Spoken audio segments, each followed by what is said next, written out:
You're listening to My Comic Life on the My Comic Life Podcast Network. Welcome back to My Comic Life, folks. That's right, My Comic Life. We are your one-stop podcast for all things geek, nerd, movies, video games, TV shows, pop culture. If you're into that, stop. You have found the podcast for you. My name is Sam, and joining me each week in the My Comic Life studio, folks, I just found out he is the voice coach for Batman. So if Batman's voice has ever struck fear in your heart, you can thank this man, Alex. Say hello to the folks there, Alex. I am the Bat Muse, Sam. It is I, the one who has I played my part very well in developing this iconic voice that you guys hear in your heads every time that Batman comes on. I like to see myself as a little bit of a humble person, but this one I'm pretty proud of. I did get paid very well. Being a friend of a billionaire does have its perks, and Bruce is a really nice guy. We are on a first name basis. Let's say first name basis, and you are his Bat Muse, Absolutely, my friend. Yeah. We usually go sailing together. Actually, he takes me out on his vast yachts, and I have a tell-all book coming out very soon. Don't worry, it's not any kind of Me Too movement against Bruce Wayne or anything like that. But make sure you guys check it out on Amazon. But folks out there, how are you guys doing? We hope that you had a very restful President's Day long weekend. Sam, what did you do this President's Day? Oh man, I had to work. Thanks, corporate America. I did not get to spend this day off reflecting on our great president of this country. I was fixing computers all day, doing the old IT work. How was your President's Day though, Alex? Much the same like yours, brother. I put in a nice 10-hour day. I didn't work too hard, but all of you out there, I hope that you did enjoy your time off, got to spend it with your families, and got some much needed rest, which is something that I feel like we all need at this point in our lives. This week we have a little bit of a different kind of show for you guys. The layout of the show is going to be a little bit different. It's going to be a lot of, it's a good thing Sam has those big, broad shoulders, because this show is going to be basically on him. He's going to be doing a whole lot of reading. I know you guys can hear him warming up in the background, kind of making sure the pipes are golden and good to go. So yeah. Sam, if you would please take it away for us this week. That's right. This week we delve into the multiverse of madness. Last week, during the Super Bowl, Marvel Studios released the second trailer for the highly anticipated Doctor Strange sequel. In Marvel Studios' Doctor Strange in the Multiverse of Madness, the MCU unlocks the multiverse and pushes its boundaries further than ever before. Journey into the unknown with Doctor Strange, who with the help of mystical allies both old and new, traverses the mind-bending and dangerous alternate realities of the multiverse to confront a mysterious new adversary. Now, we've already discussed our expectations for this movie when the first trailer released shortly after Spider-Man Far From Home in December of last year. That being said, we would like to take this opportunity to take a bit of a deeper dive into what Marvel has shown us in this trailer. The trailer starts with Strange waking from what seems like a bout of troubled sleep, and then we get a voiceover with him saying, "Every night I dream the same dream." He explains as we are transported into what looks like a dream world where we find Strange standing in front of some sort of isolated sanctum sanctorum.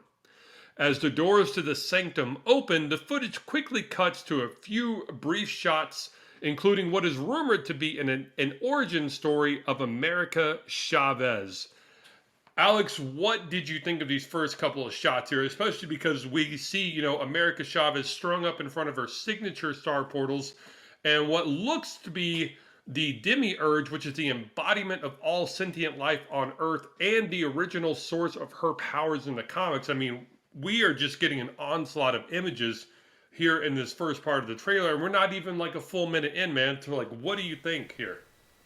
Yeah, we're not even close to a full minute in at this point. And that's the reason kind of why we wanted to uh, use this format to discuss this trailer, because it's packed with so much information that we kind of felt like it deserved to kind of be taken apart frame by frame, and we can discuss some of the theories and the rumors that come along with so much information.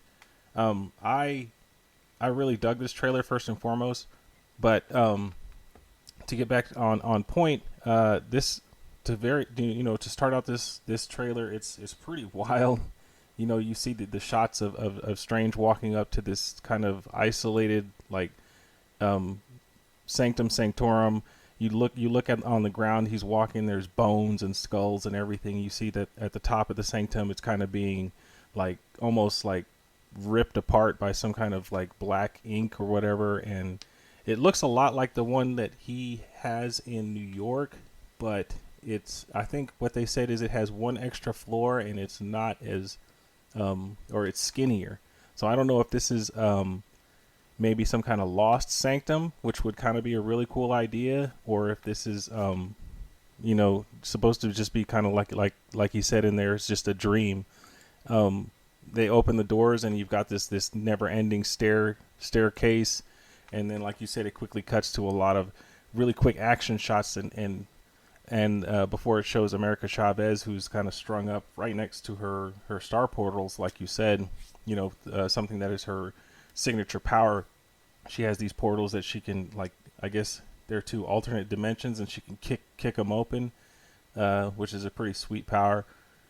And then I don't know if this is the Demiurge. It does kind of look. I mean, it doesn't really look like it, although because that creature or that entity in the comic books is not really malevolent. It is just kind of more like a force that's just there. So to see it in here, I really don't think that it's the Demiurge, man. To me, it's got to be. I don't know. It has those it's like almost mummified, like these little wraps and everything. And to me, it likens to, if you remember in Infinity War when he takes on Thanos in probably the best fight of the whole movie, and he uses those crimson bands of Sidorak. That's what it looks like this monster is composed of. So that to me is like, could it be some kind of like, I guess like a embodiment of Sidorak or something along those lines, or it could just be just some weird multi-dimensional monster or something like that. But what do you think, Sam? Do you have any kind of wild theories about it up to this point? Oh yeah, man! I'm slapping on my tin hat already, man. I'm already jumping on the crazy train with Ozzy Osbourne here. Um, I think that like we see in the first Doctor Strange film, and we see Wanda do this in WandaVision. We see both of them able to like be asleep and yet like keep a part of their consciousness like awake. Like in Doctor Strange 1, he is studying and reading books while his body is asleep. Um, I think he has wrecked the multiverse so badly that, like, even though he's sleeping, like his astral projection form, or that some part of his waking consciousness is already being possibly pulled into alternate dimensions, and maybe, just maybe, America Chavez is trapped in one of those dimensions there, and he possibly frees her in his dream and doesn't even know that he has freed her until he wakes up and she shows up at his doorstep. Also, kudos to Benedict Cumberbatch's workout routine, man. I just saw the next shot in the trailer where he wakes up. Solid, dude. You've been, Yeah, you've he's been pretty working on jacked, that. dude. Yeah, no, you look pretty jacked in that. But no, that's my kind of wild theory. There is that like after the Spider-Man film, and after like all those portals to the multiverses were like ripped open, I would say whether he's waking or sleeping, yeah, he's still somehow getting tangled up in the multiverse. He never really closed all those cracks as well as he thought he did. So no, yeah, like I said, I think he possibly frees her in a in a dream, or at least gets a vision of where she is trapped from this dream, and goes to rescue her. But like I said, that's just my theory there. Before we get to see Jack Strange, we get to see a different Strange, don't we? Uh, yeah, a little bit. Go on with that a little bit, Alex. What strange are you talking about? Because there So are a lot of stranges in this trailer. absolutely, I 100% agree with you. This is either with the Super Bowl spot or the actual TV spot. Doctor Strange shows up to rescue America Chavez from this unidentified monster, but it isn't the Doctor Strange that we know from the movie's past. This Defender Doctor Strange is shown to have striped hair pulled back in a ponytail. Yikes! And his powers seem a bit different from Doctor Strange proper. Both America Chavez and Defender Doctor Strange tumble while dealing with the monster, and the shot flips to our Stephen Strange waking up in his bed. Or is it our Stephen Strange? And this is right before they cue the title card. Yeah, yeah. So yeah, definitely. Man, I mean, kudos on picking that up. I thought that was just like our Stephen Strange there. I totally missed the ponytail there. You're right. That could be an alternate dimension, and it could be that yes, like that our Stephen Strange is looking in on another Doctor Strange in his dreams there, rescuing America Chavez. Wow, that is a whole new take on. See, this trailer already has layers upon layers upon layers built into it, man. You're already bringing in new dimensions that I wasn't even thinking about. I just took that as face value as being our Stephen Strange, and you're already being like, look at his hands, man. They aren't scarred. They aren't gloved. There. Yeah, that's what we were saying in the show in the prep for the show is that when he awakens from this bad dream, you see he puts his hands over his face, and they're not scarred the way that they are with the Doctor Strange that we've known from the MCU. Usually they're either scarred horribly or they're gloved. I don't know why he would be going to bed with gloves on, but I'm not here to judge anybody. But it seems almost like this one could also be an alternate Doctor Strange, perhaps when he doesn't get into the wreck and he doesn't become the Sorcerer Supreme, and maybe that's the reason why he's had plenty of time to work out.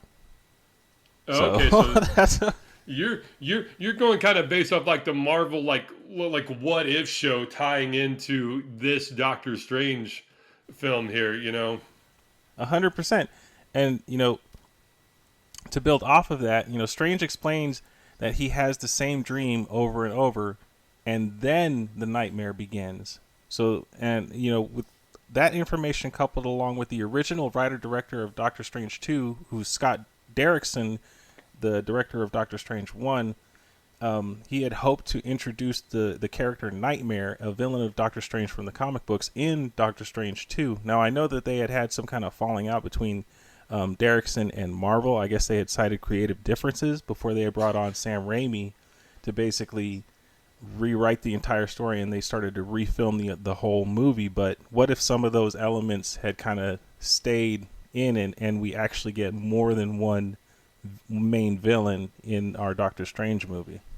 I would love to see Nightmare as a villain. I mean, just because like the name says it all right there, Nightmare. Yeah, definitely would be scary. I'm nervous because rarely have we ever seen the multi-villain format really work well in superhero films. Spider-Man. And I'm already blanking on the third Spider-Man film. No Way Home. Spider-Man, yeah, No Way Home pulled it off, but I mean, like, it's that rarity in a superhero film where you can have multiple villains in one hero and really pull it off well. It usually kind of falls a little flat because you end up underwriting every character just to try to fit every character on screen. But yeah, you do kind of get that kind of creepy quote that said, "I did what I had to do to protect our world." Strange utters this as we are treated to a vision of New York we have seen before in Marvel's What If. I mean, yeah, we were just talking about what if, what if would tie into this, and yes, in an episode of What If, Strange uses his magic, like you said, to bypass an absolute point in time, and as a result, reality begins to melt around him, much in the same way as we see in this trailer. And in Doctor Strange 1, Mordo had warned Strange that if he pushed the laws of reality, the bill comes the bill would come due. Um, what do you think of like this kind of ominous saying? Like what was it that pushed the bill to come due? Like was it the use of the time stone to give him and the other Avengers an advantage to defeat Thanos, or could it be when he used the ruins of Kafkala to wipe Spider-Man's identity from the minds of billions of people? Which one do you think of these as more of a triggering event, Alex? It could have been any number of things. I mean, this MCU Stephen Strange kind of doesn't give a shit about the laws of our reality, and whether it's like you said, using the time stone to gain an advantage, using the runes to kind of gaslight billions of people, or even in the first Doctor Strange movie when he strikes that deal with Dormammu, those that was the original moment when Mordo had told him, like, you can't be pushing these laws of reality. So um, I did like, and I do like that there are a lot of little kind of tie-ins with the what if. And if you look at the Doctor Strange kind of the movie poster that they have, it's like everything about this movie that they've released so far, there are all these little hints and these little Easter eggs that show that this movie is just going to kind of be like, I don't know, it's just like a cornucopia of kind of everything that Marvel has been building up to this point. It's wild. It's almost like a Captain America Civil War type of vibe to it, where it's just it involves so much, and it's going to change so much about what we know about the MCU that I really can't wait to see it. But do you have it? Do you think that that everything that's happening in Doctor Strange 2 is a direct result of something that Strange has done? Yeah, and honestly, I'm leaning more toward the ruins of Kafkal or Kafkala, depending on how you say it, because you really, I mean, at the end of Spider-Man: No Way Home, you see all these portals ripping open because he used the runes. You don't see too much of like the negative consequences of him using the Time Stone in Avengers, but like I said, you really at the end of Spider-Man: No Way Home get to see reality ripping open, and everyone who knew Spider-Man or was an enemy of Spider-Man start coming through there.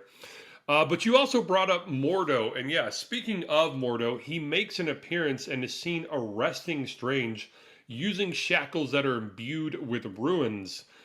We then cut to a scene where Strange is being escorted through a high-tech compound with what look like Ultron sentries. Next, Strange is led into a vast room where 6 chairs are stationed in front of him, almost like a courtroom setting. We see 3 mysterious figures taking seats in these chairs, and then I gotta tell you, man, goosebumps. I mean, goosebumps here.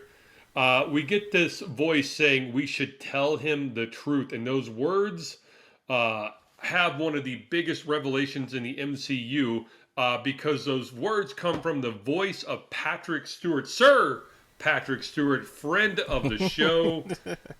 We love you here, Patrick Stewart. Please come back on. I know we had you on in one of our earlier episodes, but Patrick Stewart, we'd love to have you back on. But yes, the voice of Patrick Stewart can be heard, and this is rumored to be Charles Xavier, leader of the X-Men. Alex, I gotta ask you, is this Charles Xavier from X-Men proper or Xavier from a different timeline? What do you think? So I know they've been pressing, poor Patrick Stewart about his involvement with this movie, and he's had to, of course, temper everybody's expectations and say, no, I'm not Professor X, I'm not Professor X, but I think he is some form of Charles Xavier because I don't think he's the one from the X-Men universe, and I'll tell you why. Because in Logan, that Professor X dies in 2029, and that as and he's guilt ridden because of, I think, well, didn't he have some kind of episode where he managed to kill like almost all of the X-Men except for Wolverine because of his powers? Like he had, Yeah, if you remember in Logan, he has like a migraine or some kind of attack or whatever that almost kills everybody around him in the Logan movie. But he had exclaimed that he had had some kind of episode like that happen before, but that time it was people weren't so lucky, and he ended up killing most of the X-Men. So I don't think that that's that Professor X. But what I will say, okay, man, all right. I'm gonna get all right. This one's gonna get a little wild, okay? So I'm gonna need you to share some of this. Let me hand you a little bit of this tinfoil too, because this is gonna get crazy. all right, let's Well, let's do this. okay. Well, I think these people are in this shot are they are the they like this is Professor X, although this is the Professor X that managed to become the Sorcerer Supreme of his reality. And that's how I feel they're going to do. Like, and even the Mordo that you see, I believe that Mordo is from a different reality where that Mordo became the Sorcerer Supreme. And that's what I think you're going to be seeing with this Illuminati. That's how they're going to explain it. Because I don't think that it's going to be the Illuminati from the comic books. Because, I mean, how can it be? Especially since they haven't introduced the X-Men into the MCU or anything like that. So to me, that's the only way that they can probably explain it. So, I mean, tell me, Sam. Tell me I'm crazy, Sam. Talk me down off this ledge here, brother.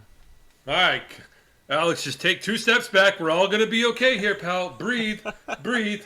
Think of yourself on a yacht with Bruce Wayne. Yacht with Bruce Wayne. We're gonna get through this, buddy. Oh, Speedo Bruce, save me. I do think that this is just the Charles of the Illuminati.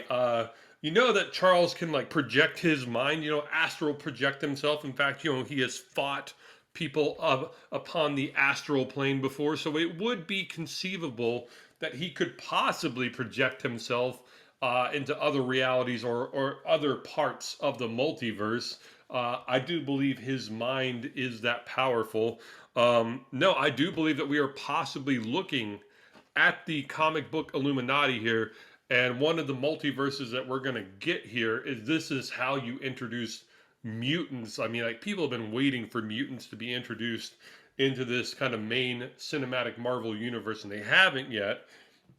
But this could definitely be the jumping off point. And yeah, this could be. I mean, there is a comic book version of Charles that does get the use of his legs again, and he does walk with a cane.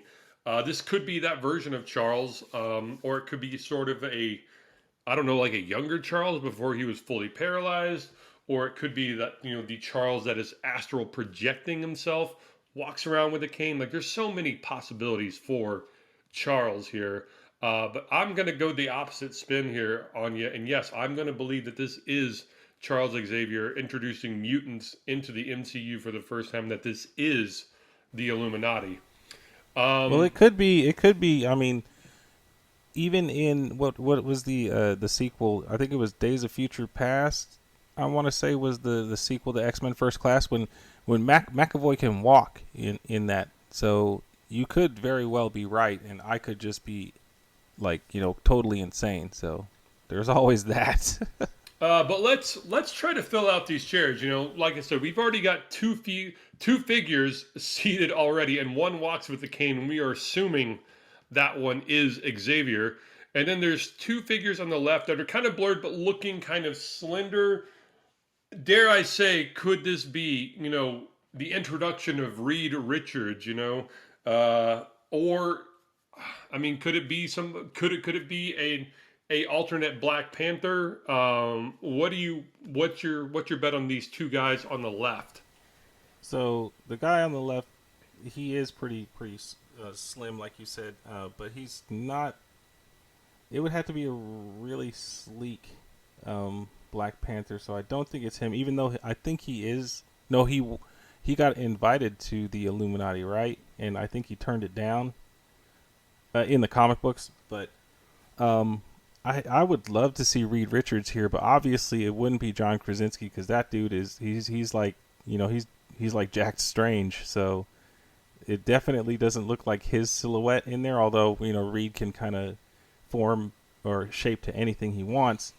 The seated figure on the right, however, is the one that's really got me interested because they look like they're wearing a hood, and to me, it could either be Mordo, it could be like a huge get for me would be if it was Doctor Doom, or it could be the main theory that they have going around right now, especially with the compound that they led Strange through and the Ultron Centuries, is that it is Superior Iron Man, which would be a wild, little kind of offshoot. Like I said, this trailer is packed full of so much information, but I would like to see Namor.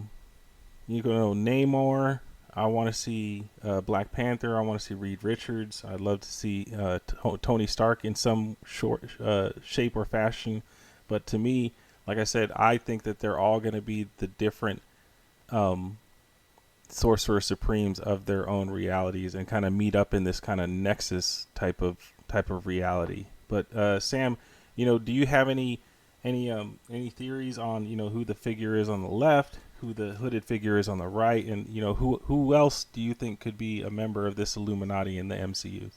Yeah, so I'm going to say the figure on the left is going to be Namor, like just throwing like a wild card out there. Namor was a part of the Illuminati, um, which could give us confirmation possibly of the Fantastic Four coming in. On the right, I'm my money's either on Doctor Doom or the Superior Iron Man. People would lose their shit if Robert Downey Jr. just did another quick cameo as Iron Man. But again, seeing Namor and Doom show up would confirm that a Fantastic Four, is coming, or that the Fantastic Four universe is out there, and you don't quite have to introduce John Krasinski, fingers crossed, as Mr. Fantastic yet. Dude, I have a great theory on the Fantastic Four and how you can actually introduce them into the MCU, bro. Are you ready for this one? Yeah, lay it on me here. You still got some tinfoil left over? Oh, of course I do. Okay. Slight spoiler alert for the Eternal. Actually, not slight, but spoiler alert for the Eternals. If you guys haven't seen it, go ahead and fast forward for 2-3 minutes, or pause it. Go watch that movie. It's not going to kill you. It's not as bad as everybody says it is. But anyway, here we go. At the end, Icarus flies into the sun, right? So when he kills himself, since the Eternals in the MCU are composed of vast amounts of celestial energy, right? They're just like filled with cosmic energy. What if when Icarus flies into the sun, it releases all that cosmic energy, and there is a family that is currently doing a spacewalk mission out there in the orbit of Earth, who gets bombarded by the same cosmic rays that are released when Icarus flies into the sun, and that is where you get, that family is composed of Emily Blunt, John Krasinski, and whoever else you want as Johnny Storm in The Thing, and that's boom. Now all of a sudden you have the Fantastic Four in the MCU. Sam, what do you think? I think you just blew my pants off, sir. Yes, wow. I like your interconnected theory there. That one of the one of the immortal beings of the Marvel universe's self-sacrifice causes the Fantastic Four. Wow, that's not even a stretch for me, man. Like, I'm not even gonna use any extra tin foil. Like, I'm gonna be like, that is really plausible. Uh, but moving forward, we do get this kind of creepy, like I said, quote from what sounds like Patrick Stewart that says, "We should tell him the truth." Do you have any insights or ideas on what this means, Alex? All right, man. Okay. I know I'm going to sound like I'm totally insane, and I've been looking at this far too many times, and maybe I have. I've got Arkham Asylum on speed dial for you, buddy. Yeah, thank you. So to me, I think in order to introduce mutants into the MCU, they're going to tell Stephen Strange that the MCU that we are all, viewing and that he is a part of is not actually the real MCU. I guess if you can kind of follow along, they're going to tell him that Wanda has already uttered the No More Mutants spell, and that is the reason why there aren't currently any mutants in the MCU. And this is something that is going to be rectified through the course of the movie. And I think that is the truth that the Illuminati wants to tell Stephen Strange. Sam, what do you think, brother? Oh man, you and I were very much on the same, the same plane there. We were definitely having what I call a Charles and Eric moment there. Yes, I do believe that they tell him like, hey, either your universe is not the main one, or they could tell him the truth that like, kind of like Crisis on Infinite Earths, like when DC's multiverse grew to be too many and they combined all the universes back into one. Like the truth could be that like, hey, all these universes are about to start merging, and like your timeline's about to merge with this timeline, or like your universe is about to merge with this universe, and it's going to start changing it in like ways that you can't even imagine. So like we should tell them the truth that like mutants are about to start popping up on your world. I mean, like I know they'll say it in a much more classier way than that, than just hey, look out, Hey, mutants. watch out for them muties. Yeah, watch out for them muties, man. But yeah, I think like that could be the truth. Is like maybe we still have a few Marvel multiverses out there, but maybe some of them are going to start coming in contact with each other, and these universes are going to start bleeding over and blending realities. Yeah, so I think that could possibly be the meaning behind we should tell him the truth. Um, but delving more into this trailer, we cut to a shot of Doctor Strange and America Chavez falling through a reality with dinosaurs before a blink and you miss it frame where they smash through a star portal, revealing a cartoon reality. Please be the 97 X-Men cartoon reality. That would be the best. We also see Strange and Chavez start to break apart into block puzzle pieces in a stunning shot. Uh, and let's talk about Wanda, and this is in reference to the iconic Joe Quesada cover of House of M. What could this mean for the MCU, Alex?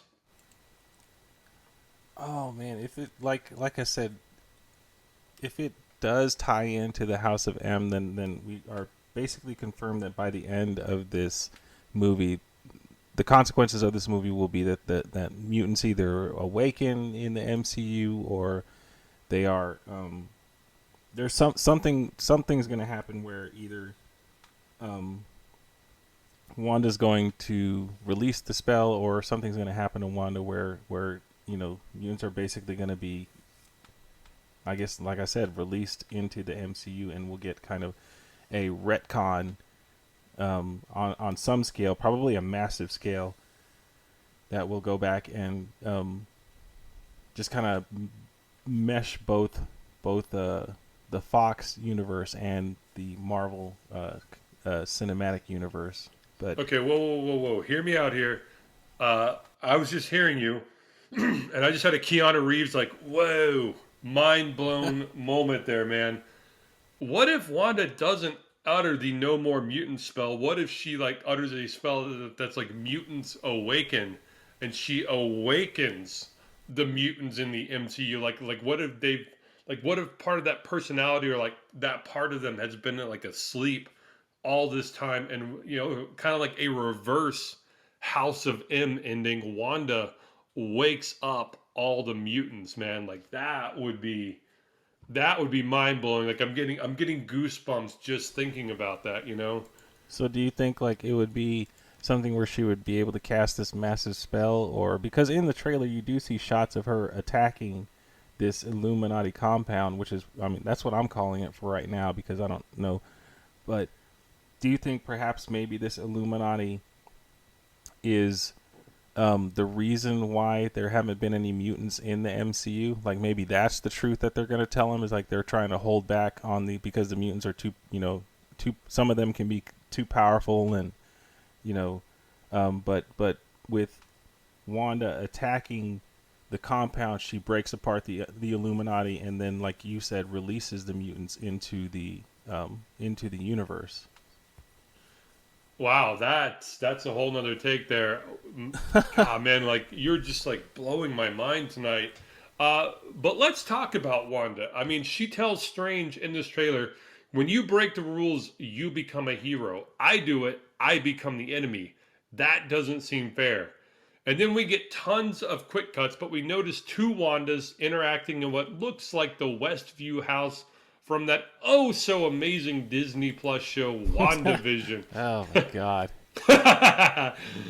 um, we also know that astral projection is a thing in the MCU, and Strange has done it before, like I mentioned earlier, to double up his studying time during DS1. And we also know that at the end of WandaVision, we saw two Wandas, one in sweatpants sipping tea on the porch, and the other in Scarlet Witch attire actively looking for her children. Uh, First of all, what do you think of Wanda's statement when she says, like when she tells Strange, like when you break the rules, you become a hero. When I do it, I become the enemy. That doesn't seem fair. Uh, is that fair? And do you think this is where we're going to get two Wandas from as well? I mean, I can see her point, but at the same time, it's like, man, you enslaved an entire town of people, and so it's kind of it's a the situations are different, but they're not too different. They were both uh you know messing with reality, but she was just kind of doing it in a bit of a more harmful way, I guess. Her intentions were good, and Stephen Strange's intentions were good, but at the same time, it's like, she hurt people, so so it is a bit different, but um yeah, I that's a great observation, Sam. I do think that maybe we're gonna get two Wandas in this movie, whether that's two Wandas from the same reality or two Wandas from different realities. I know in the TV spot you actually get to see Zombie Wanda, um, along with Zombie Strange, so that's a possibility as well. I remember, in the What If show, you see Zombie Strange die, but you don't see Zombie Wanda die. In fact, I think she makes it at the end of all of that. So I can't wait to see her make an appearance in here, because she seemed like she was like, I mean, no matter how powerful you think that the Wanda in the MCU is, like Zombie Wanda she was on a whole complete other level. But I mean, do you think that this is where we're gonna get that this is two separate Wanda, Sam, or do you think this is just kind of like an internal fight happening inside her head, that scene in the house in Westview? Well, let me back up here. First of all, to that statement when she says, like when you break the rules, you become a hero, and I do, I become the enemy. That doesn't seem fair. I totally agree with Wanda. Strange broke reality. I mean, literally, he ripped multiple holes in reality while testing the limits of his magic and also trying to make people forget about Spider Man, and yet he is still hailed as a hero. Wanda just being heartbroken and destroyed after knowing nothing but pain in her life, after having her brother killed, and after having the man she loved wiped out by Thanos. She had a bit of a mental breakdown. And yeah, man, I know she took over a town and created an alternate reality, but this was a woman who was in pain and crying out for help and needed help and love and support. And no, so no, I don't think she's a villain, and I don't think it's fair that she got labeled a villain. Moving down Ah, to man, she needs nah, bro. No, man, she needs to, like, I don't know, go take a cruise or oh something. my Like gosh, take some yoga class, get a Peloton. Do jumping something to like that. Though. to your point of do we get two Wandas in this film? Yes, we do. Uh, it could be like an alternate, like different reality Wanda. You know what I mean? Like a Wanda from a different multiverse. Um, or yeah, it could be that she splits her personality in two there. I'm gonna bet more on the fact that like one Wanda from one multiverse ends up battling another Wanda from another multiverse. uh, other more than the split personality theory. But speaking of Wanda, yeah, one of the final shots of Wanda shows her aiming her magic straight at the camera, and it zooms into her eye. In the reflection of her eye, we can see two figures detained in cells. Speculation here: if this is her children, Billy and Tommy, this would be especially infuriating to Wanda because of the likeness to the cells that Hydra held her and her brother Pietro in. Uh, we know Wanda sort of has a breakdown in this trailer. Do you think that this vision is this vision, if you will, is the motivation for Wanda's supposed breakdown, Alex? Um, yeah, absolutely, I do. And this could also be another, going back to the truth that the Illuminati tells Strange. It could be like, we're holding Billy and Tommy here because they are, either variants or not, you know, constructs of Wanda's psyche, and they're not real people, and they are thus, dangerous. And that could be the whole reason why she attacks the compound. Um, but there's, I mean, like you said, she's been through a lot. I get it, um, and you said, Vision. Where the hell's Vision and all this, man? Like the White Vision, man. Although he could be a member of the Illuminati, which would be pretty sweet and pretty cool, and it could be the whole reason why they end up taking Billy and Tommy kind of hostage, and if that is them in the cells. But I um I totally sympathize with why she would, break down for something. Being a dad, if I saw my kid in cages, I would do anything I could to get him out. But I mean, you just gotta, you know, she's going through it, dude. She needs many years of therapy, and this needs to be one of those things where Professor X goes into her mind and does a little snip. If you know Oh what my I'm saying. gosh. But what do you think, Sam? Do you think that this is the proper motivation for Wanda's breakdown? Again, I'm just building so many like mind blowing theories off of the information that you're giving me tonight. Like, I've had so many, just Keanu Reeves like whoa moments going on here. Like, yeah. So at the end of WandaVision, we hear her kids crying out for help across the multiverse. Yeah. What if they are being held here at this Illuminati compound? Is what we're calling it. And that is why she is attacking it. But also, her kids weren't supposed to be. I mean, like she created them out of like nothing. You know, uh, so they could be, almost labeled as like abominations to reality, things that could have been but aren't supposed to be. Like those kids' existence came about through her sheer will and power. And like I said, they aren't normal beings who are like supposed to exist in this universe. So yes, they could be locked up because of that reason. And once she finds them, yeah, like she could. And I mean, she would move heaven and earth to get those boys back. And yeah, I mean, Alex, you've just beautifully connected the dots for me there. That could easily be why she's attacking this compound, is because they've kidnapped her children to hold them out of reality. Because possibly putting them back into reality or putting them back into the timeline uh, would cause like more cracks and more portals to different multiverses to open, because it would further destabilize the main 616 timeline. Absolutely. I mean, if these were two beings that weren't created in our reality, then why would they have to follow the laws of physics or the laws of our reality? Is kind of where I'm going with that. Exactly. All right, Alex, I got to ask you, do you have any final thoughts on this Doctor Strange and Into the Multiverse of Madness trailer? Any last cameos you're hoping to see? I, of course, I like that that this um kind of trailer has shown us so much, because normally the Marvel trailers Marvel has been doing a good job of keeping the big moments and stuff like that a secret. And if they are willing to show us this much of the movie, then that must mean that there is quite a bit of information in this movie. I can't wait to watch it. And I'll just leave it at that. I don't really have any more information on any cameos and stuff. I'll leave that to you because you had a really good idea. But Sam, you have any final thoughts on this? I'm excited, and Again, you said it beautifully. If they're willing to show us this much, I mean, what are they holding back?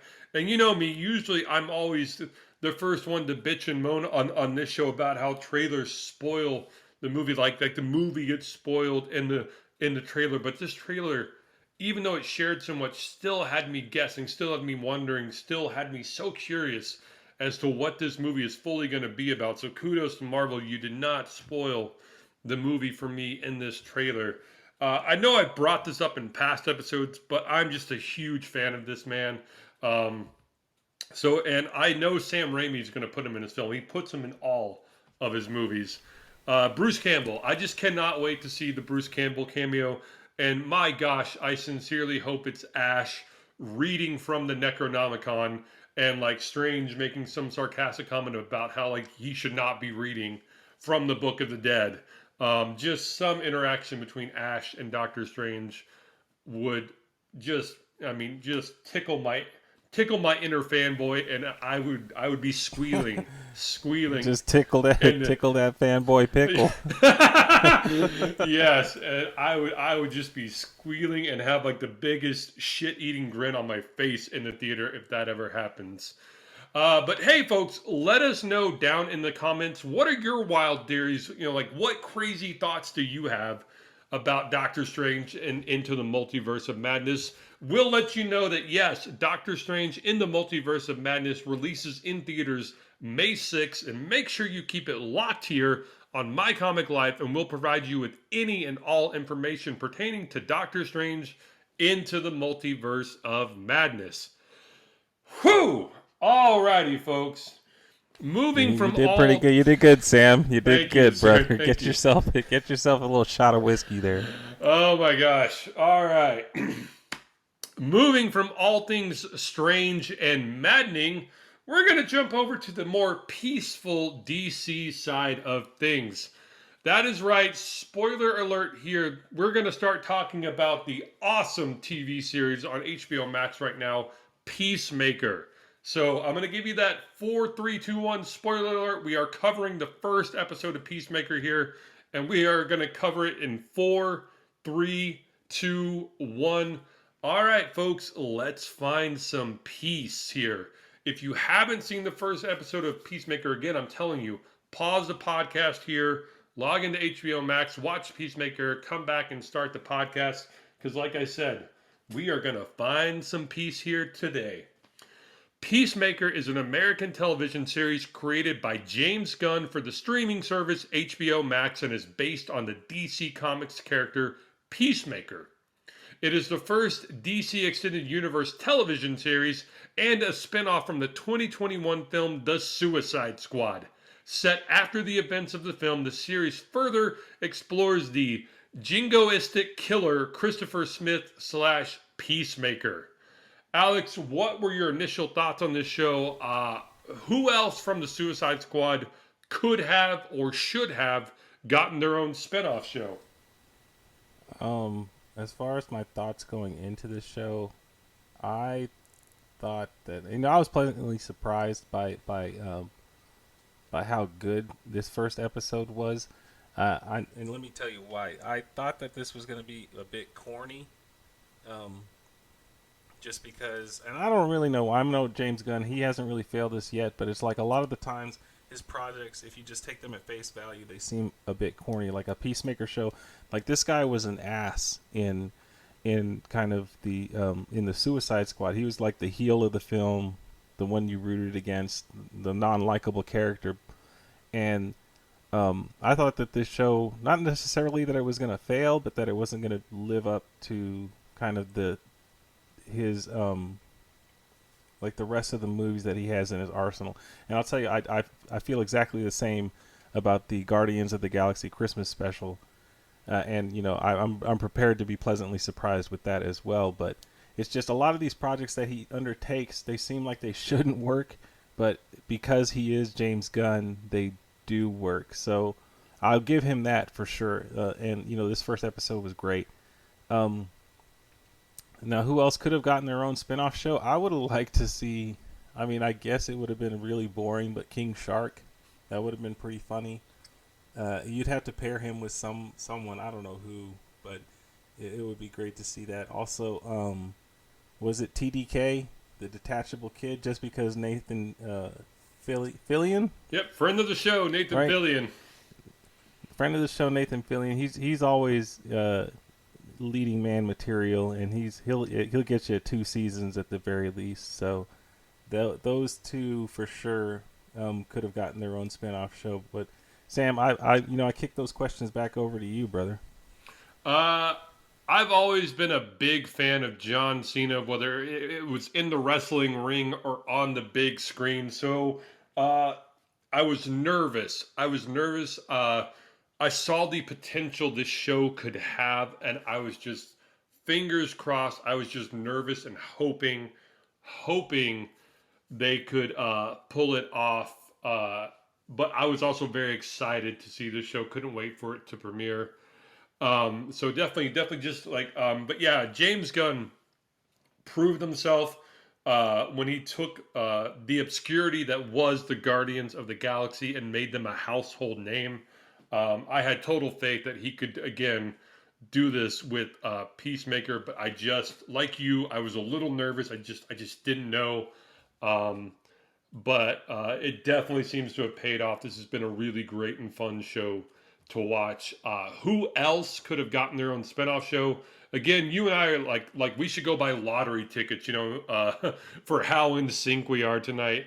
Yeah, King Shark. King Shark was my first choice. I loved Sylvester Stallone as King Shark. I know he had a limited vocabulary. Uh, Team him up with Ratcatcher. Have Ratcatcher and King Shark go on adventures together. That would have been hilarious to see.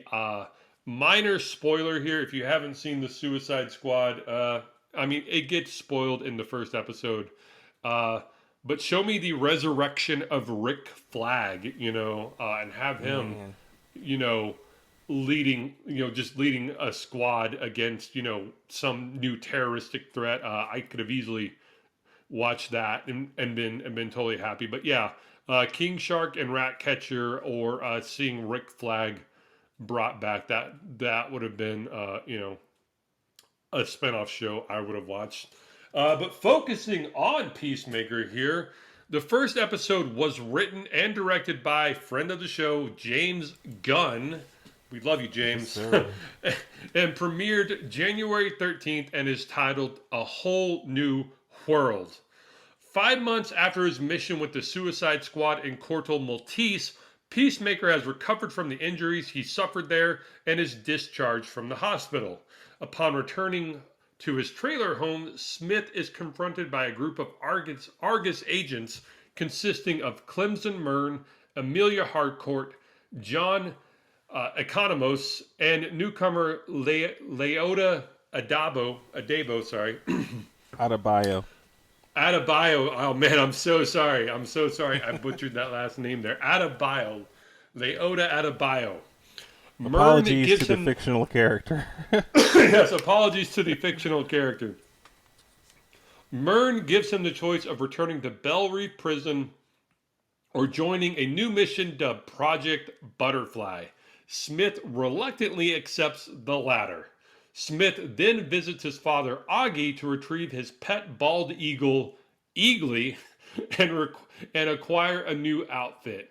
He then has dinner with the team, and Mern gives him a dossier of an assassination target.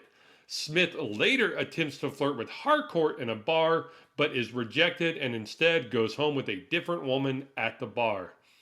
Adebayo privately discusses her role in Project Butterfly with her mother, minor spoiler here, Argus leader Amanda Waller. The woman from the bar attacks Peacemaker and reveals that she has superhuman strength. In the ensuing fight, Peacemaker activates a sonic boom weapon from his helmet and eviscerates her. Wow. All right. So this show seems to take the baton from the movie and run with it. Do you like John Cena as Peacemaker, Alex? I think he does a fantastic job. Most of the stuff that I've seen him in, whether that was, when his brief moments when he was in Trainwreck, I think he was in, what was that, Date Night? He played the drug dealer in Date Night. Yeah, Date Night, and he was in a film called Sisters and another film called Blockers. And he was also in Daddy's Home, right? Um, he was in Daddy's Home as well. I he's done an amazing job so far in those small roles. I didn't know how good he was going to be as sort of a main character, and he definitely blew me away in this first episode. Um, he's a fantastic in this role. It's almost one of those kind of like Wolverine, Hugh Jackman, Professor X, Sir Patrick Stewart type of moment where it's like I couldn't imagine anybody but John Cena in the role of Peacemaker. But what about you, Sam? Do you enjoy John Cena as Peacemaker? Oh, I love John Cena as Peacemaker, and you're right. It's one of those iconic castings that, like, once you see it, you really can't see anybody else being in this role but him. And like you said, you nailed it perfectly with Hugh Jackman being Wolverine, and again, friend of the show Patrick Stewart being Professor Charles Xavier, or Ryan Yeah, Reynolds being Deadpool. Like Robert once you Downey Jr. as Iron yeah, as Man. Iron Man, once you see it, you just can't unsee it.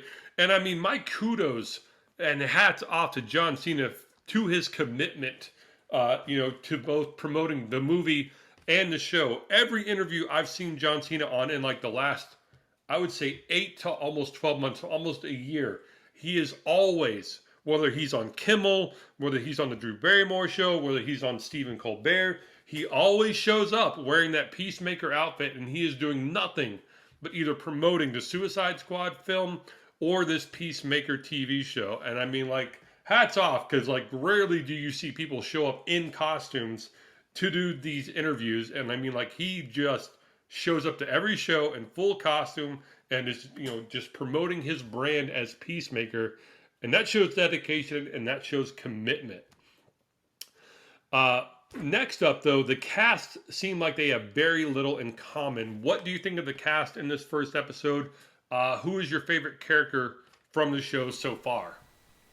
I'd say I'll tell you my least favorite character right now has got to be Clemson Murn. He kind of seems like a diet Amanda Waller almost, where he's just super serious about it, and he seems like he's willing to do anything to get this mission completed. I will tell you that my favorite character so far, I like John Economos. Man, he's really funny, and I do kind of relate to him the most with like being just kind of like a sarcastic asshole and being the pessimist of the group. He's really funny. Amelia Harcourt, I haven't really been given a whole lot of from her in this first episode. She just seems like she's kind of got some problems going on. Um, but yeah, to me, John Economist is probably my favorite character. Aside from Eagly, of course. Eagly's always going to be the best. But what about you, Sam? Do you have a favorite character or a least favorite character? Favorite character? Oh my gosh. Man, there's a lot to choose from. I really like Amelia Harcourt, man. I like her no bullshit attitude, man. Like, she like lays it out for Peacemaker, and like, she isn't falling for any of his crap, and like when he fucks up on like this mission, and he calls her and he's like, "Oh my gosh, I just blew this girl's like body into like a million tiny pieces all over this parking lot. What do I do?" I mean, she's like chewing them out for like being an idiot, and everything. And I like that. I like her blunt attitude. Definitely. I like her strong personality there. She is awesome. Don't have a least favorite character yet, but kind of like along the lines of you there. Yeah, Mern gets on my nerves a little bit, but yeah, definitely don't like hate anybody per se, or Right. have like a least favorite character in this show. What would you rate this first episode here, Alex? I'd give this one probably I'd give it a strong 7. Not too much happened as far as action, and you're really kind of just establishing what the world is now that Peacemaker was discharged from the hospital. So I definitely would give this one a 7, and I look forward to covering more episodes of this show. Sam, What would you rate this episode? Man, solid 8.8. It was a great introduction to the character. It had some comedic moments. It had some fun action moments. Just a solid B plus. A great way to introduce the characters and this universe, and just a great way to introduce this show.